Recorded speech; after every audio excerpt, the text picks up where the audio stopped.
आज की इस वीडियो में हम देखने वाले हैं कि बर्थ सर्टिफिकेट और डेथ सर्टिफिकेट ऑनलाइन 2025 आप किस तरीके से अपना बना सकते हैं घर बैठे ही। लेकिन आपने कई तरह के जो वीडियो है वो देख देख कर आप थक चुके होंगे, लेकिन जो आपका जन्म प्रमाण पत्र है या डेथ सर्टिफिकेट है किसी भी कैंडिडेट का, वो यहाँ पर आपका अप्रूव नहीं हो रहा है। तो किस तरीके से अप्रूव होगा, कहाँ से अप्रूव होगा, जो पूरा जो प्रक्रिया है वो इस वीडियो में हम आपको मैं बताऊंगा। चलिए बिना किसी देरी के वीडियो को शुरू करते हैं। सबसे पहले देखिए, बर्थ सर्टिफिकेट ऑनलाइन अप्लाई करने के लिए आप सभी को जो भी ऑफिशियल वेबसाइट है, इस वेबसाइट पर आपको आ जाना है। आने के बाद आप सभी के सामने कुछ इस तरीके का जो इंटरफेस है वो देखने को मिल जाता है। सबसे पहले आप सभी को यहाँ से सिंपली लॉगिन वाले ऑप्शन पर क्लिक करना है और जनरल पब्लिक साइन वाले ऑप्शन पर यहाँ से क्लिक कर देना है। उसके बाद आप सभी को यहाँ से साइन अप वाले ऑप्शन पर क्लिक करना है। क्लिक करने के बाद आपको अपना जो भी फर्स्ट नेम है वो यहाँ पर आप डालेंगे और जो भी मिडिल नेम है वो यहाँ पर आप डालेंगे। लास्ट नेम यहाँ पर आप अपना जो भी जेंडर है वो यहाँ से आप सेलेक्ट करेंगे। डेट ऑफ बर्थ अपनी यहाँ से सेलेक्ट कर लेनी है और उसके बाद आप सभी को यहाँ से नेक्स्ट वाले ऑप्शन पर क्लिक कर देना है।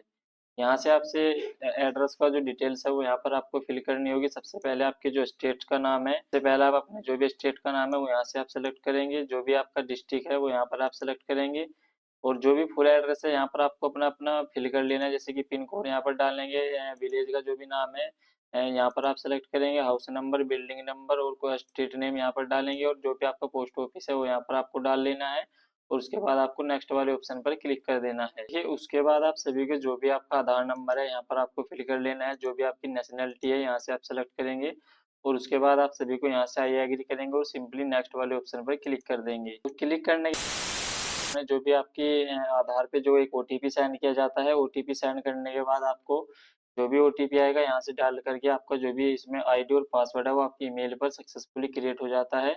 यदि जो आपका आईडी और पासवर्ड है वो सक्सेसफुली क्रिएट नहीं हो पाता है तो आप उसके लिए 1 से 2 दिन का वेट कर सकते हैं या आप रात के समय में भी इसको अप्लाई कर सकते हैं। तो जैसे ही आपका आईडी और पासवर्ड क्रिएट हो जाता है उसके बाद सिंपली आपको होम टैब पर जाना है और जनरल पब्लिक वाले ऑप्शन पर जाना है। हो जाने के बाद दोबारा से आपको लॉगिन वाले यहाँ से आपको लॉगिन करना होगा। चलिए मैं यहाँ से लॉगिन कर लेता हूँ। ये लॉगिन करने के लिए आप सभी को ईमेल या मोबाइल नंबर जो भी है यहाँ पर आप अपना दे सकते हैं। चलिए मैं अपना जो मोबाइल नंबर से यहाँ पर लॉगिन कर लेता हूँ। उसके बाद जो भी कैप्चा कोड आया इसको यहाँ पर आप जोड़ेंगे और जोड़ने के बाद सिंपली लॉगिन वाले ऑप्शन पर आपको क्लिक कर देना है। ये आपका यहाँ पर जैसे ही आप लॉगिन करते हैं आपके सामने कुछ इस तरीके का जो इंटरफेस है वो देखने को मिल जाता है। सबसे पहले यहाँ पर अगर आपका जो एप्लीकेशन फॉर वेरिफिकेशन है यहाँ पर आप देख सकते हैं। रिजेक्ट जो एप्लीकेशन है वो देख सकते हो। यहाँ पर आपका ड्राफ्ट में जो एप्लीकेशन रहता है उसको देख सकते हैं। अब आइए बर्थ सर्टिफिकेट यहाँ पर अप्लाई करने के लिए आपके सामने कुछ इस वाले तरीके का जो ऑप्शन है वो देखने को मिलता है। सबसे पहले यहाँ पर आपको रिपोर्ट बर्थ वाले ऑप्शन पर आपको क्लिक करना है और क्लिक करने के बाद आपके सामने कुछ समय के लिए इसमें प्रोसेस होगा। बर्थ सर्टिफिकेट होता है उसके लिए आपका जो आवेदन होता है, सबसे पहले आपको स्टेट यहाँ से सेलेक्ट कर लेना होता है अपना, जिस भी स्टेट से आप बिलोंग करते हैं और स्टेट बिलोंग करने के बाद आप सभी के सामने यहाँ पर बच्चे की जो जन्म तिथि है उसको सेलेक्ट कर लेना है। जी हाँ, देखिए यहाँ पर आप किसी भी जो उम्र का बर्थ सर्टिफिकेट है वो यहाँ से आप अप्लाई कर सकते हैं। अप्लाई करने के लिए आपके जो भी इसका प्रोसेस है वो अलग अलग, यहाँ पर आपका मल्टीपल जो प्रोसेस है वो यहाँ पर आपका रहता है। तो यहाँ पर जो भी डेट ऑफ बर्थ है यहाँ से आप सेलेक्ट कर लेंगे और यहाँ पर देखिए आपसे पूछ रहा है कृपया जांच लें कि घटना पंजीकरण आगे बढ़ने से आपके पास सभी आवश्यक दस्तावेज हैं। यानी कि आपके इसमें जो दस्तावेज है वो भी मैं बताऊंगा कौन कौन से जो दस्तावेज है वो लगने वाले हैं। तो यहाँ पर डेट ऑफ बर्थ को आप कंफर्म करेंगे। ये जैसे ही आप डेट ऑफ बर्थ यहाँ पर अपने लिख लेते हैं उसके बाद जन्म का जो समय है वो यहाँ पर आपसे पूछ रहा है किस टाइम जो बच्चे का जो जन्म है यहाँ पर, या आपका किस जो जिसका भी आप अप्लाई कर रहे हैं उसका जो जन्म है वो किस टाइम यहाँ पर आपका हुआ था, तो यहाँ पर आप सेलेक्ट करेंगे। उसके बाद जो भी जेंडर है वो यहाँ से आप अपना सेलेक्ट कर लेंगे। उसके बाद यहाँ पर आपसे पूछ रहा है आधार अगर आपके पास है तो यहाँ पर आधार की जो डिटेल्स है वो यहाँ पर आप देख सकते हैं और जो भी आधार का जो नंबर होता है वो यहाँ पर आप दे सकते हैं। उसके बाद आपसे पूछ रहा है बच्चे का नाम नहीं रखा गया है। अगर बच्चे का नाम नहीं रखा गया तो इस वाले बॉक्स पर आप क्लिक करेंगे और यहाँ पर आपका जो ऑप्शन है वो सिंपली आपका हेड हो जाता है। यदि आपके पास आधार कार्ड अवेलेबल है तो यहाँ पर आप सिंपली अपना जो आधार का जो नंबर होता है तो यहाँ पर आप अपना दे सकते हैं। उसके बाद जो भी आपका फर्स्ट नेम है वो यहाँ पर आपको डाल देना है पूरा। देखिए मैं सैंपल के तौर पर अपना जो नाम है उसको मैं भर लेता हूँ। देखिए हिंदी में यहाँ पर ऑटोमेटिकली कैलकुलेट होकर के आ जाता है। यदि जो आपका नाम है वो हिंदी में कैलकुलेट नहीं होता है तो सिंपली आप इस वाले ऑप्शन पर क्लिक करेंगे, कीबोर्ड से आप इसको यहाँ पर अपना मैन्युअली भी जो अपना डाटा है उसको फिल्ड कर सकते हैं। उसके बाद यहाँ पर पूछ रहा है कि बच्चे के जो नाम की है वो पुष्टि आपको कंफर्म कर लेनी है। चलिए मैं नाम डाल लेता हूँ। लास्ट नेम है वो यहाँ पर आप डालेंगे। और उसके बाद आप सभी को पूछ रहा है फादर्स की जो इन्फॉर्मेशन है वो यहाँ पर आपको देनी होगी। जो भी फादर्स का आपके नाम है वो यहाँ पर आप डालेंगे। यहाँ पर आप फर्स्ट नाम डालेंगे, यहाँ पर आप मिडिल नाम डालेंगे और यहाँ पर आपको लास्ट नेम यहाँ पर अपना जो भी फादर्स का जो नेम है वो लास्ट नेम यहाँ पर डालेंगे। और एक मोबाइल नंबर यहाँ पर आपको प्रोवाइड करवाना है और ईमेल आईडी यहाँ पर आप डालेंगे फादर्स की। और जो भी आधार नंबर है उनका वो यहाँ पर आपको डाल लेना है। उसके बाद जो भी माता की जो डिटेल्स है, माता का जो नाम होता है वो यहाँ पर आपको डाल लेना है। उसके बाद जो भी मिडिल नेम है वो यहाँ पर आप डालेंगे और जो भी लास्ट नेम है तो यहाँ पर आपने वो डाल देना है। उसके बाद यहाँ पर माता का जो मोबाइल नंबर यदि आपके पास है तो दे सकते हैं, नहीं तो आप इसको ब्लैंक भी छोड़ सकते हैं। आधार नंबर अगर आपके पास अवेलेबल है तो आप दे सकते हैं, नहीं तो आप इसको भी ब्लैंक छोड़ सकते हैं। उसके बाद यहाँ से आपसे पूछ रहा है कि बच्चे के जन्म के समय माता पिता का जो पता है वो कहाँ का था, यानी कि भारत के बाहर थे या भारत में थे। तो यहाँ से अपने सेलेक्ट कर लेना है। जो भी स्टेट है अपना वो यहाँ से आप सेलेक्ट करेंगे और वो यहाँ से आपको सेलेक्ट कर लेना है। सब डिस्ट्रिक्ट यहाँ से सेलेक्ट कर लेना है। गांव का नाम अपने सेलेक्ट कर लेना है और विलेज या टाउन का जो भी नाम है यहाँ पर सेलेक्ट करेंगे। पिन कोड यहाँ पर आपको डाल लेना है। बिल्डिंग का अपने नाम डाल लेना है। हाउस नंबर यहाँ पर आप डालेंगे। उसके बाद आप सभी को जो भी आपके पोस्ट ऑफिस का नाम है वो यहाँ पर आपको डाल लेना है। और जो भी मकान नंबर है वो ऑटोमेटिकली यहाँ पर देखिए वो हिंदी में कैलकुलेटर होकर के आ जाता है। उसके बाद यहाँ से आपसे पूछ रहा है माता का जो अस्थायी पता है वो यहाँ पर आपको डालना है। क्या माता पिता का जो स्थायी पता वही है जो बच्चे के जन्म के समय था, तो यहाँ पर यस या नो आप कर सकते हैं। अगर यह सेम था तो यहाँ पर आप यस करेंगे, अगर नहीं था तो सिंपली आपको नो कर देना है। जन्म का जो स्थान है बच्चे के यहाँ से पूछ रहा है घर पर हुआ है या अन्य किसी स्थान पर हुआ, तो यहाँ से आप सेलेक्ट करेंगे। उसके बाद आपसे पूछ रहा है क्या जन्म का जो स्थान है तथा बच्चे के जन्म के समय माता पिता के समान है, तो यहाँ पर आप इस वाले बॉक्स पर क्लिक करेंगे। ऑटोमेटिकली जो भी आपका एड्रेस है वो यहाँ पर फिलअप हो जाएगा। देखिए जैसे ही आपकी जो भी डिटेल्स है वो सक्सेसफुली आप अपनी फिल कर लेते हैं, उसके बाद यहाँ पर आपको रजिस्ट्रेशन की जो यूनिट है वो यहाँ से आपसे पूछ रहा है ग्राम पंचायत के, जैसे कि अपनी जो भी ग्राम पंचायत का नाम है वो यहाँ से आप सेलेक्ट कर लेंगे। उसके बाद एंड नेक्स्ट वाले ऑप्शन पर सिंपली आपको क्लिक कर देना है। उसके बाद आप सभी को यहाँ से पूछ रहा है बच्चे के जन्म के समय माता पिता की जो पता का है उसको यहाँ पर आप कॉपी कर लेंगे, तो ऑटोमेटिकली जो भी आपका एड्रेस है वो फिल हो जाएगा। उसके बाद पिता की जो भी सूचना है, पिता का जो धर्म है हिंदू मुस्लिम ईसाई सिख बौद्ध जो भी है यहाँ से आप सेलेक्ट करेंगे। पिता की जो एजुकेशन है कक्षा 1 से 2 3 4 जो भी आपके पिताजी पढ़े हुए हैं जितने भी वो यहाँ पर आप डिटेल डालेंगे। फादर का जो ऑक्यूपेशन है जैसे कि यहाँ पर एग्रीकल्चर है या कल्टीवेटर है सेलेक्ट करेंगे। माता की जो सूचना है वो यहाँ पर आपको सेलेक्ट कर लेनी है। और जो भी मदर्स का जो पढ़ाई है उनकी वो कितनी उन्होंने कर रखी है वो यहाँ पर आप सेलेक्ट करेंगे। मदर्स का जो ऑक्यूपेशन है घरेलू सहायक है, नियोजकता है, सरकारी एम्प्लॉयमेंट है, तो यहाँ पर पता नहीं है या गैर कामकार है, तो यहाँ पर आपको सिंगल फैमिली वर्कर है, तो यहाँ से अपने अकॉर्डिंग सेलेक्ट कर लेंगे। उसके बाद आपसे यहाँ पर पूछ रहा है, यहाँ से देखिए विवाह के समय माता की जो आयु है पूर्ण वर्षों में कितनी थी। यदि एक से अधिक बार विवाह हुआ तो प्रथम विवाह की जो आयु है वो लिखनी है। तो यहाँ पर आप जो भी माता की जो आयु थी वो यहाँ पर आपको लिख देनी है। और उसके बाद यहाँ पर इस संतान के समय जन्म समय माता की जो आयु है वो कितनी है, तो यहाँ पर आपको अपने अकॉर्डिंग डाल देनी है। और यहाँ पर आपसे पूछ रहे हैं माता की इस संतान को मिलाकर जीवित पैदा हुए बच्चों की जो संख्या है वो कितनी है टोटल हो, तो यहाँ से आप सेलेक्ट कर लेंगे।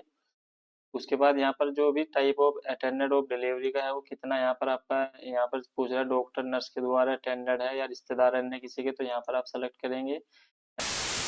मेथड ऑफ डिलीवरी है यहाँ पर आपको अपना स्वाभाविक है, तो यहाँ से सेलेक्ट करेंगे। बर्थ के समय बच्चे का जो वेट है वो कितना था, तो यहाँ से आप अपना जो चार्ट होता है एक बच्चे को दिया जाता है माता पिता को, उसमें सभी जो डिटेल्स होती हैं वो लिखी हुई होती हैं। ड्यूरेशन ऑफ प्रेगनेंसी की यहाँ पर आपको वो डाल लेनी है कितने वीक की है, तो यहाँ पर आप डालेंगे।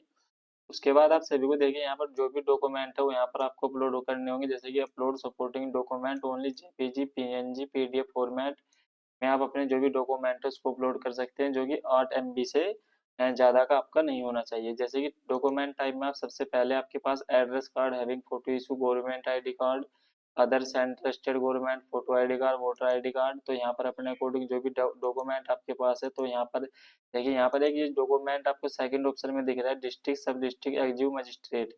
तो इस वाले ऑप्शन में आपको क्या सेलेक्ट करना है कि जो कि बच्चे की जो एज है यदि वो 1 वर्ष से ज़्यादा है 21 दिन से ज़्यादा है, तो उसमें आपके लिए एक तहसील में आपको जाना होगा, वहाँ से एक एफिडेविट जो कि एसडीएम के द्वारा बना होना चाहिए। एक जो तहसील से जारी किया जाता है एक नोटरी वाला, वो यहाँ पर आपको अपलोड करना होगा। वो सर्टिफिकेट अप्लाई बनवाने के लिए आपको या तो आपके ग्राम प्रधान होते हैं उनसे आपको संपर्क करना है, वो आपको बता देंगे किस तरीके का जो सर्टिफिकेट होता है वो आपको बनवाना है। या आप अपने तहसील में जाएंगे, वहाँ पर जो टाइपिस्ट होते हैं या किसी भी वकील साहब मिल सकते हैं, तो वो आपको आसानी से बता देंगे। उनको आपको सभी जो डिटेल्स है वो बतानी है, किस किस तरीके से इस तरीके से हमें बर्थ सर्टिफिकेट अपना बनवाना है। तो वो जो भी जानकारी है आपको सभी प्रोवाइड करवा देंगे। वहाँ पर लगभग आपके 100 से 200 रुपये का जो खर्चा है वो यहाँ पर लगभग आपका आ जाता है। उसके बाद एडिशनल जो डॉक्यूमेंट है, जैसे कि पैन कार्ड या सीसीएस ईसीएस कार्ड होता है जो जैसे दिया जाता है, या scan copy physical reporting form, वो आप देख सकते हैं। जब फिजिकल जो रिपोर्टिंग फॉर्म है उसकी जो फॉर्म है वो कहाँ से आपको मिलेगा, वो भी मैं आपको बताऊंगा, वीडियो के एंड में बता दूंगा। उसके बाद यहाँ पर पैन कार्ड अगर आपके पास है तो पैन कार्ड यहाँ पर दे सकते हैं। आपको ब्राउज, यहाँ से आपको जाएंगे ब्राउज वाले ऑप्शन पर जाएंगे और यहाँ से सिंपली इनको जो भी डॉक्यूमेंट है उसको अपलोड कर लेना है। और उसके बाद अगर इसमें यदि कोई और डॉक्यूमेंट आप लगाना चाहते हैं तो यहाँ पर आप ऐड मोर वाले ऑप्शन पर जाएंगे, यहाँ से और भी जो डॉक्यूमेंट की कॉपी है वो यहाँ से आप लगा सकते हैं। तो इस तरीके से चलिए मैं अपने जो भी डॉक्यूमेंट है उसको अपलोड कर लेता हूँ, उसके बाद आपको नेक्स्ट प्रोसेस बताने वाला हूँ। उसके बाद जैसे ही आप नेक्स्ट वाले ऑप्शन पर क्लिक करते हैं, आपके जो भी बच्चे की जो इन्फॉर्मेशन है वो यहाँ पर आपकी पूरी ओपन होकर के आ जाती है, जिसमें कि आपकी जो इन्फॉर्मेशन है वो अच्छी तरीके से आपको अपनी चेक कर लेनी है। और उसके बाद ही यहाँ पर आपको नेक्स्ट वाले ऑप्शन पर क्लिक करना है। जैसे आप नेक्स्ट वाले ऑप्शन पर क्लिक कर लेते हैं, यहाँ पर आपके सामने माता पिता की जो भी डिटेल्स है वो ओपन होकर के आ जाती है। इसको भी यहाँ पर अच्छी तरीके है। और उसके बाद यहाँ पर आपसे पूछ रहा है प्रमाण पत्र का जो विकल्प है, आप अपना हिंदी भाषा में चाहते हैं, इंग्लिश भाषा में आप अपना जो प्रिंट हुआ हुआ चाहते हैं, दोनों भाषा में अगर यदि चाहते हैं तो इस वाले बूथ वाले ऑप्शन पर आप क्लिक करेंगे। यहाँ से कन्फर्म वाले ऑप्शन पर क्लिक करेंगे और सीधा यहाँ से कन्फर्म वाले ऑप्शन पर क्लिक कर देंगे। जैसे ही आप अपना जो भी फॉर्म है उसको सक्सेसफुली यहाँ पर आप अपना कंप्लीट कर लेते हैं, तो आपको अप्रूव किस तरीके से करवाना है वो मैं आपको बता देता हूँ। रूरल क्षेत्र से बिलोंग करते हैं यानी कि ग्रामीण क्षेत्र से बिलोंग करते हैं, तो यहाँ पर आप सभी को जो भी आपके ग्राम जो सचिव होते हैं, ग्राम सेक्रेटरी जो होते हैं, उनके पास में आपको जाना है, उनका कॉन्टैक्ट करना है। प्रधान जी से अपने कर सकते हैं। और कॉन्टैक्ट करने के बाद आपको उनकी जो भी आपने फॉर्म भरा है उसका जो प्रिंट आउट है वो निकलवा लेना है। देखिए इसको जो ऑनलाइन है, यदि आप खुद से नहीं कर पाते हैं तो यहाँ पर आपको किसी भी कॉमन सर्विस सेंटर पर आप जाकर इसको ऑनलाइन भी करा सकते हैं। वहाँ पर जो भी डॉक्यूमेंट है वो सभी डॉक्यूमेंट आपको प्रोवाइड करवाने होंगे। जो भी कॉमन सर्विस सेंटर संचालक होता है वो यहाँ पर आपको जो इसका फॉर्म होता है वो फिल कर करके आपको दे देगा, और प्रिंट भी आपको निकाल करके वो दे देते हैं। तो इस तरीके से आपकी जो भी सक्सेसफुली जो रजिस्ट्रेशन है वो कंप्लीट होने के बाद आपको सेक्रेटरी के पास में संपर्क करना है और उनसे बोलना है कि इस तरीके का जो भी हमारे डॉक्यूमेंट है सभी डॉक्यूमेंट आपको उनको प्रोवाइड करवाने होंगे। ओरिजिनल जो डॉक्यूमेंट है वो लेकर के आपको जाना है, और फोटो स्टेट भी एक फोटो जो कॉपी होती है वो आपको कराकर अपने पास, तो जो भी डॉक्यूमेंट होते हैं वो आपको अपने पास में अपने मौजूद जो भी डिटेल्स होती है वो अपने पास रख लेंगे। और उसके बाद आपको 3 से 4 दिन के बाद आपको उनको उनका अपना कॉन्टैक्ट नंबर ले लीजिएगा, उनको कॉल करके आपके 3 से 4 दिन के अंदर जो भी बर्थ सर्टिफिकेट है या किसी का डेथ सर्टिफिकेट है तो वो यहाँ पर आपका बन जाता है। दूसरा, यदि आप शहरी क्षेत्र से बिलोंग करते हैं, जो नगर निकाय में ऑफिस होता है, अपने नियर बाई ऑफिस आप पता कर सकते हैं। वहाँ पर जा करके आपको इसी तरीके से अपना जो भी बर्थ सर्टिफिकेट है उसकी जो डिटेल्स है वो लेकर आपके साथ में जानी है। सभी जो डिटेल्स है जैसे कि आधार कार्ड हो गया, बच्चे का जो बर्थ के समय जो चार्ट मिलता है वो यहाँ पर आपको लेकर के जाना है। आधार कार्ड हो गया, वे सभी जो डिटेल्स है लेकर जानी है और उनको यहाँ पर आपको बताना है। तो इस तरीके से आपका जो भी जन्म प्रमाण पत्र है वो 3 से 4 दिन के अंदर अंदर या 1 सप्ताह तक लग सकता है, वो बन करके आपका रेडी हो जाता है। यदि 21 दिन से कम का है तो ऑटोमेटिकली आपका बन करके ऑनलाइन पोर्टल के माध्यम से आ जाता है। यानी कई बार ऐसा भी होता है कि जो भी आप जैसे आपने अप्लाई करने के कुछ समय बाद आपका ईमेल पर भी आपके ऑटोमेटिकली आ जाता है, आपको कहीं भी जाने की आवश्यकता नहीं है। तो यहाँ पर आप 1 से 1 हफ्ते का जो समय है वो आप देख सकते हैं वेट, अगर नहीं आता है बन करके तो आप फिर अपने जो भी ऑफिस है नियर बाई उसमें आप संपर्क कर सकते हैं। आप अपने अगर ग्रामीण क्षेत्र से तो ब्लॉक में भी जाकर के आप संपर्क कर सकते हैं, तो वहाँ पर भी आपको बता देंगे, क्योंकि जो ग्राम पंचायत सचिव होते हैं वो भी वहाँ पर ऑफिस में जाते हैं। तो सभी वहाँ पर अधिकारी बैठते हैं जैसे कि बीडीओ हो गए, उनके पास भी आके आप बता सकते हैं कि जिस प्रकार की जो समस्या है, तो जो समस्या है इसका निवारण आपका बड़ी आसान तरीके से हो जाएगा। और जो भी जन्म प्रमाण पत्र है या मृत्यु प्रमाण पत्र है किसी भी व्यक्ति का, वो आप बड़े ही आसानी से इस तरीके से बना सकते हैं। बस आप ऑनलाइन बना करके जो भी डॉक्यूमेंट है वो यहाँ पर आपके जो ग्राम पंचायत सचिव हैं उनको पास में आपको लेकर के जाना है। उनसे संपर्क करने के बाद आपका जो भी बर्थ सर्टिफिकेट है वो एक एक वीक के अंदर अंदर ही यहाँ पर आपका बन जाता है। कई बार 2 से 3 दिन के अंदर अंदर भी बन जाता है। तो आई होप दोस्तों वीडियो आपको काफ़ी पसंद आया होगा। आपको कोई क्वेश्चन है या क्यूरी है तो आप मुझे कमेंट कर सकते हैं। मैं आपको बता दूँगा किस तरीके से आपको जो जन्म प्रमाण पत्र है उसके लिए जो भी आपकी ज़रूरत है उनका मैं आपको समाधान बता दूँगा। तो चैनल पर यदि नए आए हैं तो चैनल को सब्सक्राइब कर लीजिए, वीडियो को लाइक कर दीजिए, शेयर कर दीजिए। तब तक के लिए मिलते हैं नेक्स्ट वीडियो में। जय हिंद।